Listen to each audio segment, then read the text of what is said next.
ఓం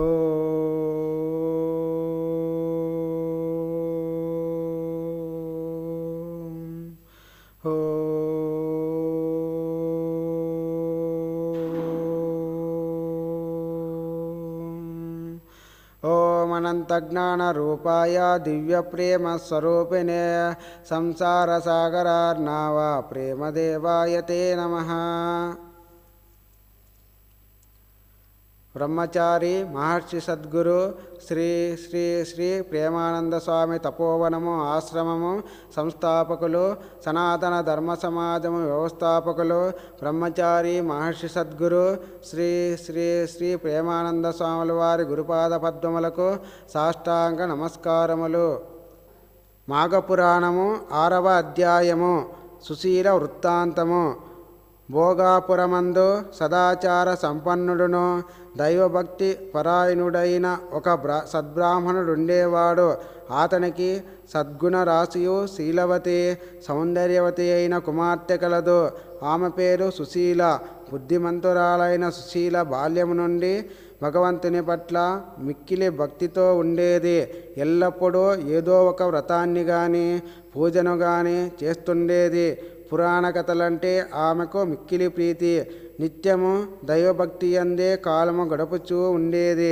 కొంతకాలము గడిచేసరికి ఆమెకు యుక్త వయస్సు వచ్చి చక్కని అందాల భరిణిగా అతిలోక సౌందర్యవతిగా రూపుదిద్దుకొన్నది. సద్గుణ రాశియు సౌందర్యవతి అయిన సుశీల గుణగణములను తెలుసుకున్న మృగశృంగుడు ఆమెను వివాహమాడుటకు ఉత్సాహము కనబరిచాడు. ఎట్లయినను సుశీలనే పెండ్లి చేసుకోవాలని నిశ్చయించుకున్నాడు.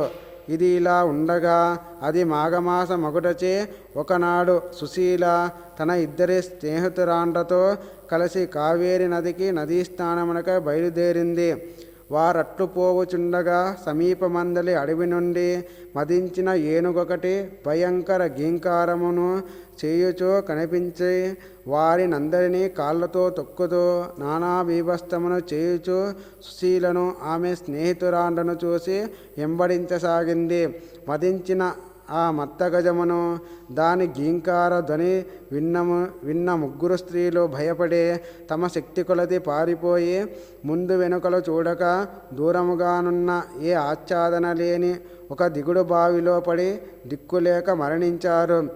ఈ సంగతి వారి తల్లిదండ్రులకు తెలిసి బావి వద్దకు వచ్చి మృతదేహాలను పైకి తీసి రోధించసాగారు. మృగశృంగునకి వార్త తెలిసింది. పరుగున వచ్చి మృతదేహాలను చూశాడు. రోధించుచున్న వారి బంధువులను చూసి చలించిపోయాడు, దుఃఖించాడు. ఆ విషాద దృశ్యమాతని హృదయాన్ని కలిచివేసింది. ఎందుకిట్లా జరిగిందనుకున్నాడు. ఎట్లాగైనా వారిని బ్రతికించాలని నిర్ణయించుకుని వారి తల్లిదండ్రులతో ఆ మృతదేహాలను భద్రపరచమని చెప్పాడు. పాతిపెట్టడం, ఖననం చేయటం లాంటి పనులు చేయవద్దన్నాడు. తను మాత్రం కావేరి నదిలోనికి దిగి ధ్యానము చేయసాగాడు. ఇంతలో పిచ్చి పట్టిన దానివలే ఆ ఏనుగు మరల భీకరమైన గీంకార ధ్వని చేస్తూ నీటిలో తపస్సు చేసుకుంటున్న మృగశృంగుని వద్దకు వచ్చింది. మృగశృంగుడు చలించలేదు, భయపడలేదు. తదేక దీక్షతో ధ్యానము చేయుచూనే ఉన్నాడు. ఏమనుకుందో ఏమో, వెంటనే ఆ ఏనుగు తటాలున మృగశృంగుని తన తొండముతో పైకెత్తి తన వీపుపై ఎక్కించుకున్నది. అయినను మృగశృంగుడు భయపడలేదు. ఇదంతయు శుభసూచకమే, అంతా మన మంచికి అనుకుంటూ నీటిని తీసుకుని మంత్రించి మదించిన ఏనుగుపై చల్లాడు. నెమ్మదిగా దాని శరీరం అంతటిని నిమిరాడు. అంతే, ఒక్కసారిగా ఆ ఏనుగు ఒక దేవతలా మారిపోయి, ఓ సద్బ్రాహ్మణ విప్రకుమారా, నీ వల్ల నాకు శాప విమోచనం కలిగింది, ధన్యురాలిని అంటూ మృగశృంగునకు నమస్కరించి తన దేవలోకమునకు పోయింది. ఓ దిలీప మహారాజా, వింటివా? మాఘమాస నదీ స్నానము ఎంతటి మహిమ కలదో. నదీ జలము వంటిపై పడటంతోనే ఆ ఏనుగుకు శాప విమోచనం కలిగింది.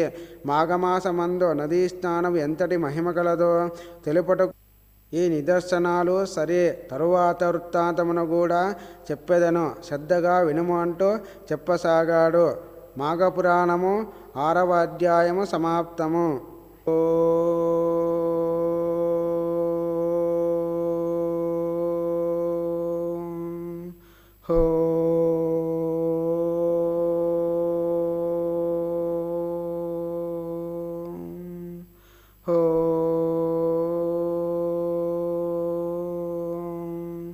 ఓం సహనా భవతు సహనో భునక్తు సహ వీర్యం కరవావహై తేజస్వినావధీతమస్తు మా విద్విషావహై. ఓం శాంతి శాంతి శాంతి.